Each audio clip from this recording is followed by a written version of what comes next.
If I could describe this ARG in one word, it would be, yeast, maybe fungus, perhaps foul. Now if you haven't heard of this ARG yet, well then where the f have you been for the past couple of weeks? It's called Doctor Nowhere, and literally everyone's talked about it so much that I fear that my video will be lost to the abyss, but here I am anyways. Now before getting into the video and talking about how much this series made me feel like a diseased little rat, please watch all the videos on their channel for me, and don't forget to like and subscribe and do all that good stuff, because, well, that's where the fun's at, am I right? Don't forget to watch all these videos alone in the dark with your headphones on, preferably max volume. Don't forget that part. You'll thank me later. No, don't ask questions. Just do it. Oh, and the link to their channel is going to be in the description, as always. It's going to be right at the top. You can't miss it. Now with that out of the way, what do you say we... I'm sorry, hold on a second, guys.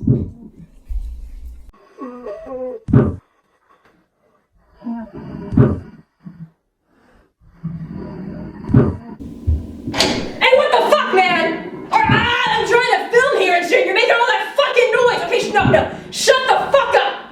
Okay, no. Don't give me sass. Okay, stop it. I pay the bills around here. You don't. You just shut the fuck up, okay?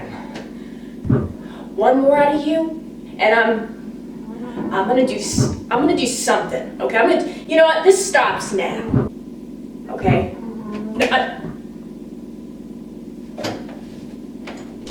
Now, before getting into the long-form content that's on this channel, there's actually a short for us all to watch together. An introduction of sorts, I suppose. It starts off with this distinguished gentleman welcoming us to Doctor Nowhere's Asylum of Shared Delusions. Or, of course, in his own words, he describes it as an office of wonders, if you want to, yeah, sure, whatever floats your boat, I guess, buddy. All the while, while he's talking, there's this laugh track that plays sporadically in the background for some reason. I don't know what that's supposed to mean, but okay. Now he insists that we will enjoy our stay, of course, at his little silly farm, and well, I already feel so welcome, so at home. Let's go ahead and meet some of the locals, shall we? We are certain that you will enjoy your stay.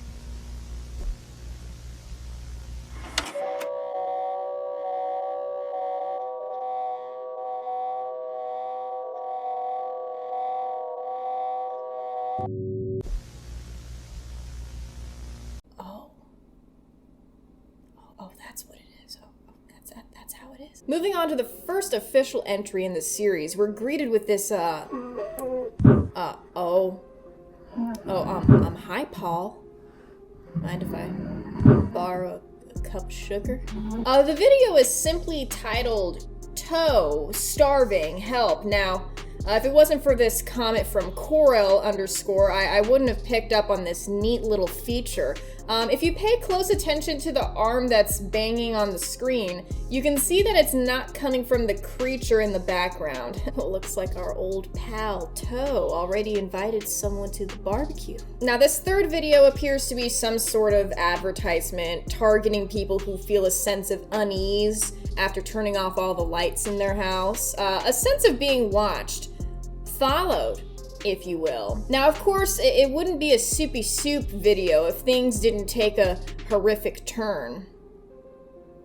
Yeah, things take a horrifying turn here. I'm gonna go ahead and let that part play out for itself. You are getting ready for bed, grabbing a cold glass of water, and now you are turning off all the lights in the house. Do you feel that? Or maybe hear that? That sinking feeling that something is following you as soon as you turn off the lights? Well, worry not. We have a brilliant solution. There is nothing that follows you after you turn off all the lights in the house. There is nothing that follows you after you turn off all the lights in the house. All the lights in the house. Turn off all the lights in the house. That follows you after you turn off all the lights in the house. Oh, if you ever feel lonely, just know that all you really have to do is turn off the lights. lights. Now, here comes the thumper.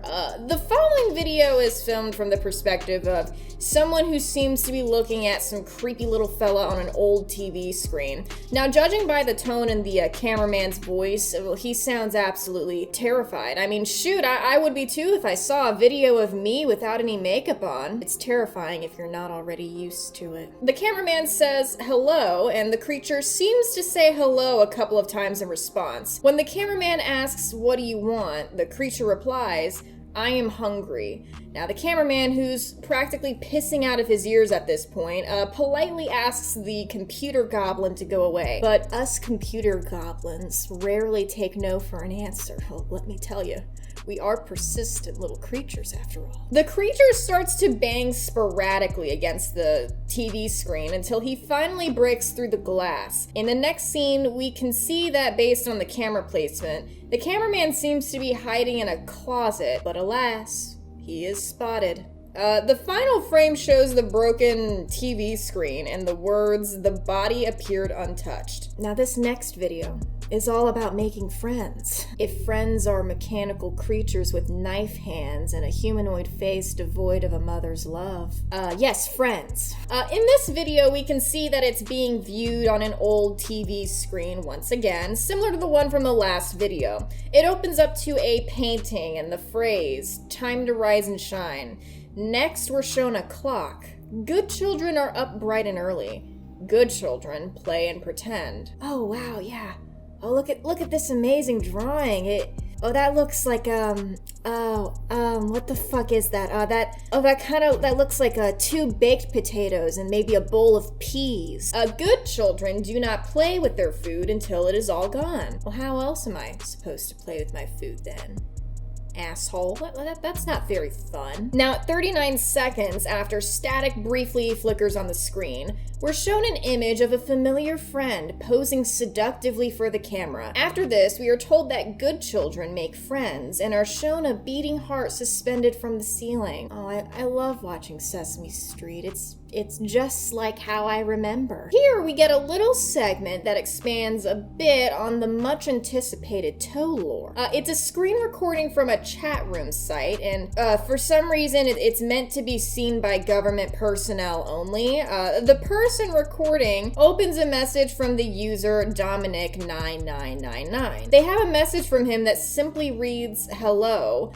Based on the recorder's response, it seems they haven't heard from Dominic in a while. After expressing this to him, Homeboy hits him with the okay. The recorder takes note of this and asks if everything is alright. They say that they're here if Dominic ever wants to talk. Dominic's responses are very limited here and have an all too familiar punctuation and tone to them. Yeah, I think you know where this is going. Later on in the conversation, Dominic's behavior starts becoming more and more erratic. He starts begging the person behind the recording to face call them for no reason, other than the fact that they're hungry, of course. Despite mentioning that their mom is a light sleeper, the recorder gives in, only to be met with this.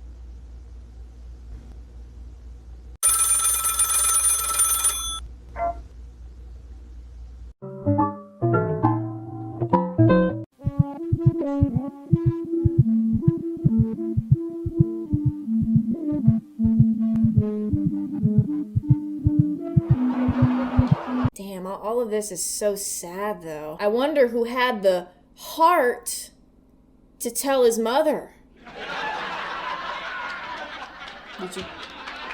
Did you laugh yet? Here comes my favorite part, guys. This is where we talk about boiled peanuts for the rest of the video. Isn't that fun? They're really good, guys. Yeah, I'm kidding, by the way. This is the motherfucker we're gonna be talking about next. Look at him. Kind of looks like a boiled peanut, doesn't he? Now, this next video starts off with one of my favorite things, a tutorial. It tells us to get earplugs, a pencil, paper, and a standard Christian Bible open to Psalms chapter 91, verse 10, which says the following.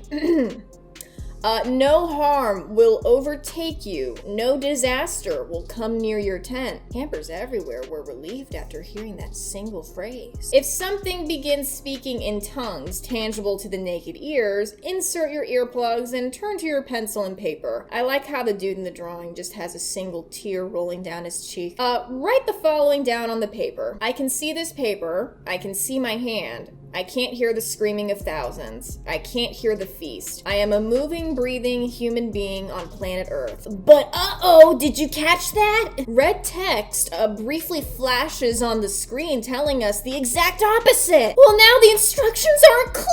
What am I gonna do? Oh no! After this, recite Psalms chapter 91 verse 10, and if you're still acting a little delulu, well, you're fucked. I'm sorry to break it to you. Now, if you have to do any of these things, then call the cops so that they can make you sniff markers and wipe your memories for the thrills and the fun. That's exactly what the video said, guys. I'm just paraphrasing here. Now, most people appear to lead a normal life afterwards, and here we are shown a guy staring menacingly at a tree, just to really drive that last point home. Moving on to the boiled one phenomenon, August 13th, 2003, Tree of Heaven. In the late 1990s, a now classified documentary-based television program would debut from a local station in Pennsylvania. The program revolved around woodland plants and animals and was primarily directed towards children. The star of the show and narrator would talk about the wonders of nature, the dangers of it, and how to appreciate it, and most importantly, how to protect yourself from it. Unfortunately, in early 2001, the program would be taken off the air due to the host passing away. Then something odd happened. Oh, really? Oh, you don't fucking say, do you? On August 13th, 2003, the 13th episode of the series began a rerun, seemingly out of nowhere. The following audio recording depicts the beginning segments of the episode, and here they play out the supposed beginning half of the episode, of course. Now, through all of this, we learn that this whole story primarily takes place in Pennsylvania. Yeah, I'm pretty sure we all saw that coming from a mile away. Here the narrator of the show talks about a notedly dangerous and deceptive plant called the poison oak, also referred to as the Tree of Heaven, also referred to as go fuck yourself in the form of a leaf. He explains how it was brought here from China and Taiwan as an invasive species in America during the 1700s and eventually established itself in Pennsylvania. Now, I'm going to be completely honest, the whole time while he's describing this plant, he zooms in on a very majestic looking oak tree, which I'm pretty sure isn't what poison oak looks like. I mean, correct me if I'm wrong, but I don't think they're supposed to look that majestic. I don't know. Maybe I'm wrong. Again, during one of the interlude segments, an anomalous broadcast would hijack the program. This broadcast depicted videos of a red, melted face that spoke to the viewer in a warm yet deeply disconcerting voice. Oh my god. Me, though. Me. That's me. This face and its properties will be hereby referred to as Fen228. As Fen228 spoke, clips of footage and even live camera feed monitoring hospitals and bedrooms would be occasionally overlaid on the screen, obscuring Fen228's face. Though most remembered Fen228 speaking English, multiple non-English speaking viewers remembered understanding every word that was spoken. The following clip is a restored recording of the anomalous broadcast. The duration of the clip has been shortened and the audio has been muffled, reversed, and dampened. These alterations are absolutely necessary to suppress its hazardous attributes as effectively as possible. For maximum safety, watch with blue light glasses and insert your earplugs. So you know what that means, guys? You know what this means? Make sure you don't put on any form of protective eyewear, and definitely don't wear earplugs. Don't do that. Matter of fact, put your headphones in, like we talked about in the beginning, and turn the volume all the way up just so you can really soak it all in. You know, I would recommend doing that. Now, what I'm gonna do is play out the unreversed version of this clip here, because the one they have in the video is reversed, so you can't even hear what the boiled one is saying for real. I mean, that's no fun. So I'm gonna go play that unreversed version out for you guys here.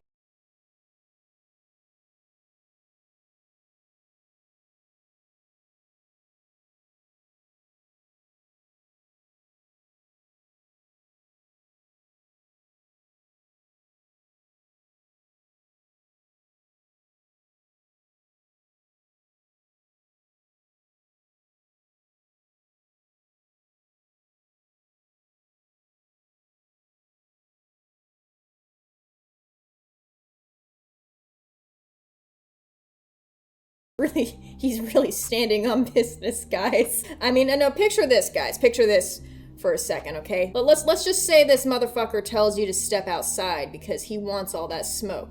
Now, be honest with me. Is he kicking your ass? You know, I could be doing better things with my time. I could be taking a walk.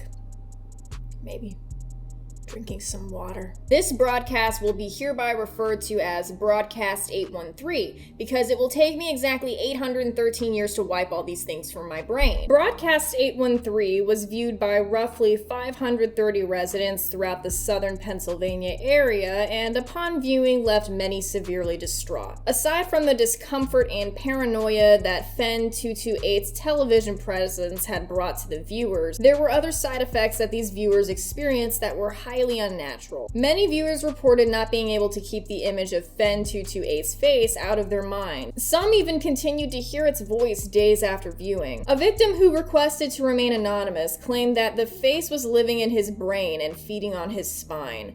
Another described trumpets playing in their ears before they fell asleep. None of these people knew that this was only the beginning of a whole new species of suffering that would never be fully understood. August 14th, 2003, the Great Northeast Blackout of 2003. After the anomalous frequency was detected by television station troubleshooters, the NERC was ordered by the Ephrata branch to have all power grids local to the state of Pennsylvania disabled by 4 p.m. to prevent further escalation of the anomaly and the public knowledge of Broadcast 813. The outage ultimately spread to various parts of New York, New Jersey, Ohio, and Canada as well. I like how they took the time to draw a little frowny face over the blackout spot, just to let us know how sad everyone was. It really sucked. Creating the famous Great Northeast Blackout of 2003, almost 50 million people were without power, some not getting it back until days later. During the confusion caused by the outage, all traces of Broadcast 813 were collected by the Ephrata branch and seemingly wiped from existence, including news articles in the works from the morning after the broadcast, internet posts, recordings, and more. The cause of the blackout was promptly covered up and claimed to have been a combination of human error and the result of trees falling onto sagging power lines somewhere in Cleveland, Ohio. Damn, that's pretty genius, actually. I mean, when things go wrong, just blame everything on Ohio and people will start to believe you. But the damage had already been done. Aftermath! 12 days after Broadcast 813 was blocked from the air, a historically massive influx of pseudocoma, LIS, occurred throughout the state of Pennsylvania, leaving 509 people affected and many families in shock. Pseudocoma is an extremely rare condition in which a patient experiences a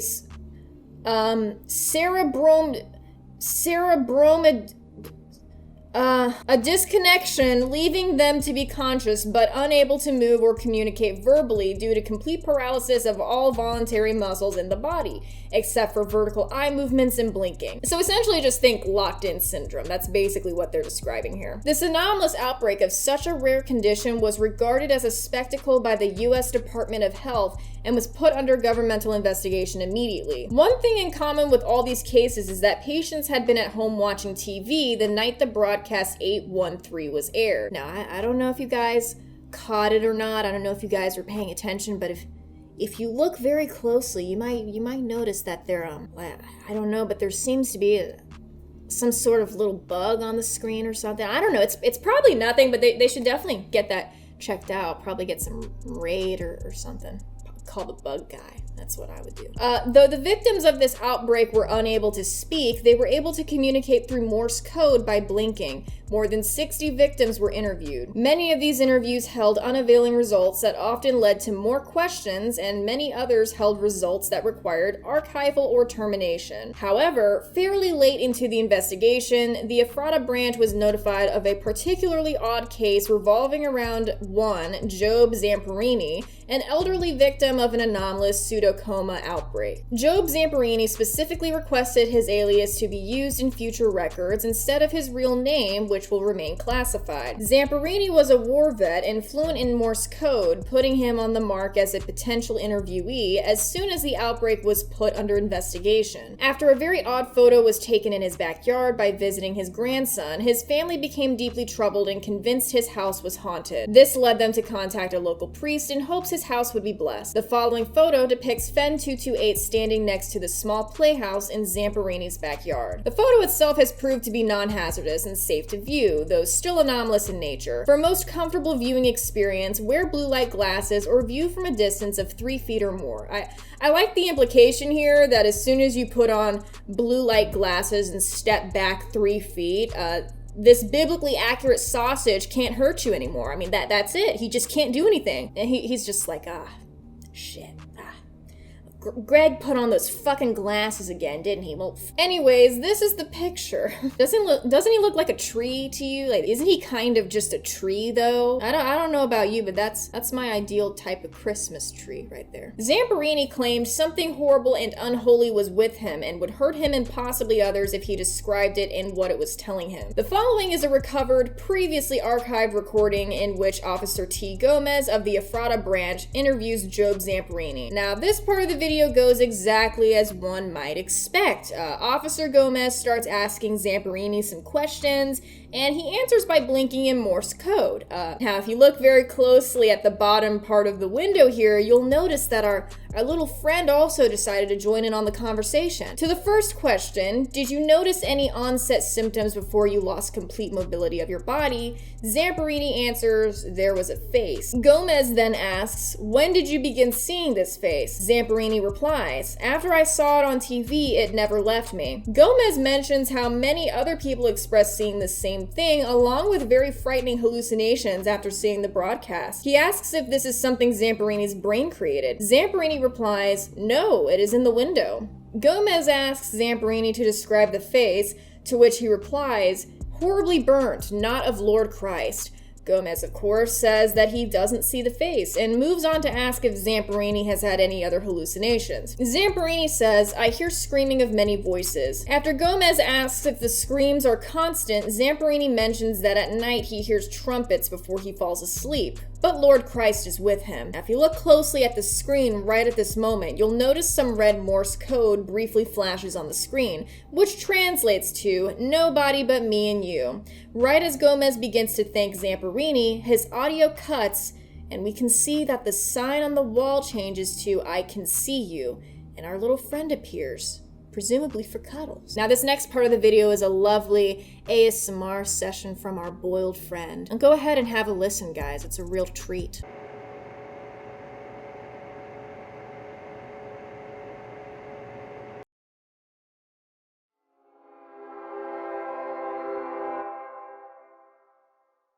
Listen closely.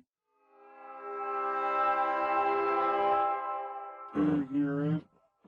You will hear the laughter of thousands as the sky opens up. You will hear the trumpets play their happy sounds. The scalding blood of life will pour down onto us all. Together, we will be still. Together, a feast fit for a king. Together, melded by love and purest connection. Be still.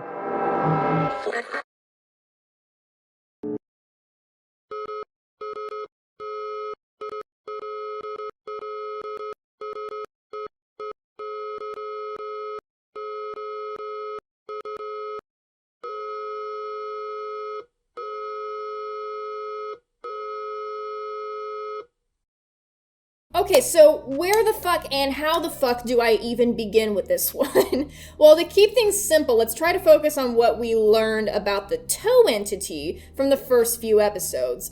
We know that he's hungry, and his only way of communicating with people is through TV and computer screens, which he then breaks through to consume some part of you, right? I feel like this toe guy is a lot less advanced than the boiled one, almost childlike and desperate. He's like a caged animal that's been starved for weeks, and it's honestly quite sad. I don't believe that Toe eats people in a physical way, however. If you pay close attention to the very first video titled Starving.Help, you'll notice that someone else is banging against the computer screens. That is not Toe, that is a completely different person. And they're basically begging to be let out. They're trapped in there with him. You might have have also noticed that in the episode titled Love.Thumper, in the last few seconds of the video, presumably after the victim was unalived, the words, "the body appeared untouched," appear on the screen. Now, this could mean that he's dragging their very souls into the alternate dimension that he lives in and leaving their physical bodies behind, essentially. Something interesting I want to point out too is the titles in the toe videos. Going in chronological order here, they start with starving.help, love.thumper, and making.friends. Perhaps the very thing that Toe is starving for is friendship. But he has a very warped idea of what friendship is, if that makes sense, which leads to him wanting or having to consume his victims. Perhaps that's why he's always hungry, because everyone he attempts to befriend ends up hurt or unalived in some way. And after the fact, he's left all alone. Not sure how that ties into the story, but there are certainly a lot of parallels we can draw with our very own human nature. There's also a lot of religious iconography that pops up in the first video mentioning the boiled one. The first thing we are instructed to do is open our Bibles and pray for mercy. And then there's also the mentioning of the tree of heaven, the sound of trumpets, and there's the fact that the boiled one appears to be wearing a crown of thorns, and so on. Towards the end of the video, in this frame right here, the Japanese sentence at the very bottom translates to "Fear the one and only Watanabe bird." Now, after doing some digging, I learned that Watanabe, also referred to as the bird for some fucking reason, was a war criminal who was known for torturing prisoners during World War II. One of these prisoners was a guy by the name of Louis Zamperini, who was a former track star and Olympian. That last name should sound familiar because it's the alias...